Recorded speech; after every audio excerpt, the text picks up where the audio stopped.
Сәлем балқай. Бүгін біздер математика сабағынан 31-ші сабақ литр тақырыбымен танысатын боламыз. Біздер бұл сабақта сыйымдылықтың өлшем бірлігі литр екендігімен танысамыз. Бірінші тапсырмада сұйық заттардың мөлшерін қалай салыстыруға болады дейді. Бұларды салыстыру үшін біздер арнайы ыдыстарда салыстыра аламыз. Екінші тапсырма. Қай ыдыста су көп екендігін анықтауға бола ма? Қалай тексеруге болады? Әрине, біздер бұл жердегі ыдыстағы қай ыдыстың суы көп екендігін анықтай алмаймыз. Оны тек қана біздер өлшеу арқылы ғана анықтай аламыз. Сыйымдылық бұл шама, ал литр сол сыйымдылықтың өлшем бірлігі. Литрді біздер қысқаша Л әрпімен белгілейміз. Келесі, үшінші тапсырмада сыйымдылықты салыстыр. Қараймыз, бірінші тұрған баклажка, бұл жердегі бұның сыйымдылығы 1 литр болады. Келесі тұрған бұл 6 литр. Сыйымдылығы 6 литр. Одан кейінгі тұрған аквариум, оның сыйымдылығы 9 литр екен. Енді осы арқылы біздер салыстыру құрастыруымыз қажет. Мысалға 1 литр және 6 литрді алайық. Салыстыратын болсақ 6 литр үлкен. Немесе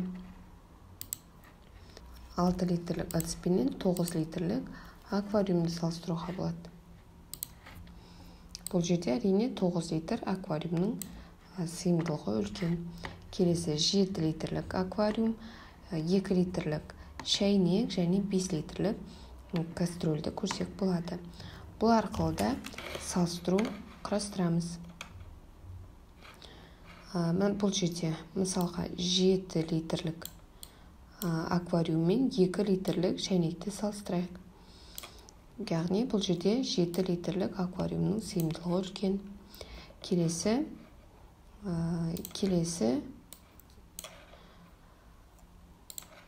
2 литрлік шәйнекпенен 5 литрлік кастрөлді салыстырайық. Бұл жерде әрине кастрөлдің сыйымдылығы үлкен. Келесі тапсырма. Бірінші бағанға қосындыларды, екінші бағанға айырмаларды жаз. Олардың мәндерін тап дейді.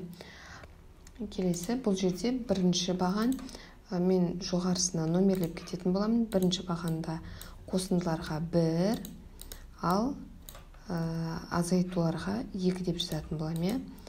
1 бұл қосынды, ал екінші бағанға айырманы жазу керек.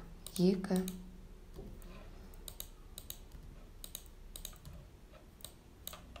Енді бұлардың мәнін тап дейді.